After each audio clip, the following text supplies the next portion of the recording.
حضور علیہ الصلوۃ والسلام نے فرمایا کہ مومن کا معاملہ بھی بڑا عجیب ہے کہ اسے اگر تکلیف ہوتی ہے تو اس پر وہ صبر کرتا ہے، یا اسے خوشی ملتی ہے تو اس پر وہ شکر کرتا ہے،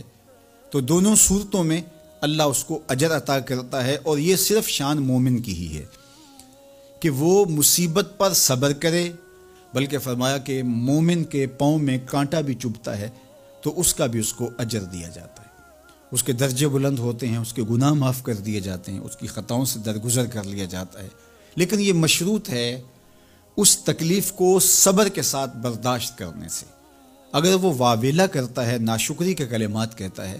تو تکلیف تو ختم نہیں ہوتی لیکن اجر زائل کر دیا جاتا ہے۔ تو اس لیے ہمیں ہر صورت کے اندر صبر کے دامن کو مضبوطی سے تھامنے کی تلقین کی گئی ہے، اور اہل ایمان کو یہ بھی سبق دیا گیا کہ جب انہیں کوئی بھی مصیبت پہنچتی ہے تو وہ کہتے ہیں انا للہ و انا الیہ راجعون، کہ ہم اسی کے ہیں اور اسی کے حضور پلٹ کے جانا ہے۔ تو یہ وہ امر ہے کہ جو ان کی طبیعت کے اندر ٹھہراؤ پیدا کرتا ہے اور ان کی زندگیوں کے اندر اللہ تعالیٰ جل شانہ پر جو یقین ہے اس کا پتہ دیتا ہے۔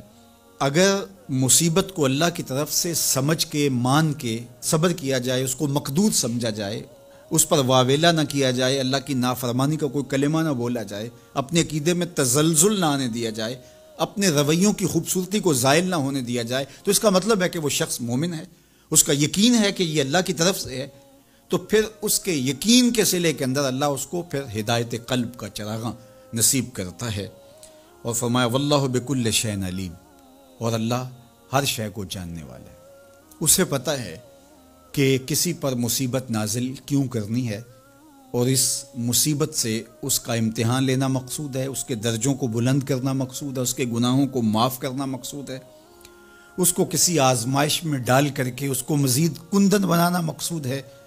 یا اس کا کیا مقصود ہے، اس کو سزا دینا مقصود ہے، یہ اسے پتہ ہے۔ تمہارا رب تمہاری طرف آنے والی جو تکلیفیں ہیں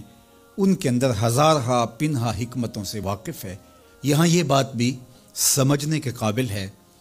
کہ جو شخص مصیبت کے آنے پر صبر اور استقامت کے ساتھ اس سے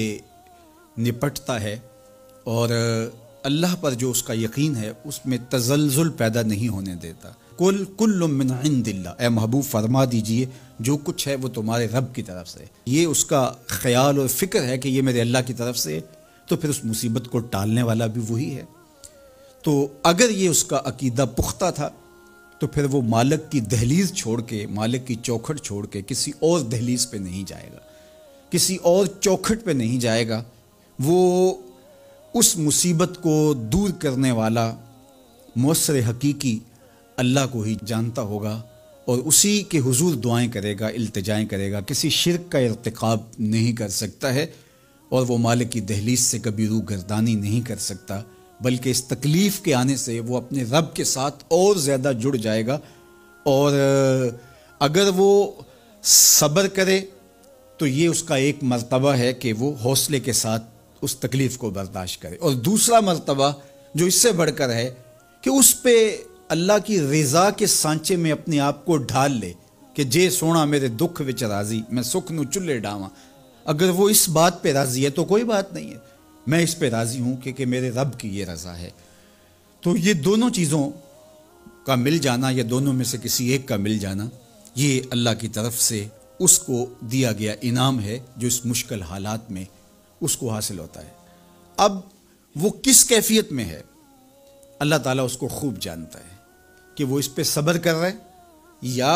اس کا اندر ڈول رہا ہے، اس کا عقیدہ کمزور تھا اور وہ کمزوری کے باعث جو ہے وہ تزلزل کا، تذبذب کا شکار ہو گئے، تو یہ تمہارا رب خوب جانتا ہے۔ تو تمہارے سینے کے اندر چھپی ہوئی کیفیت تمہارے رب کے علم میں ہے۔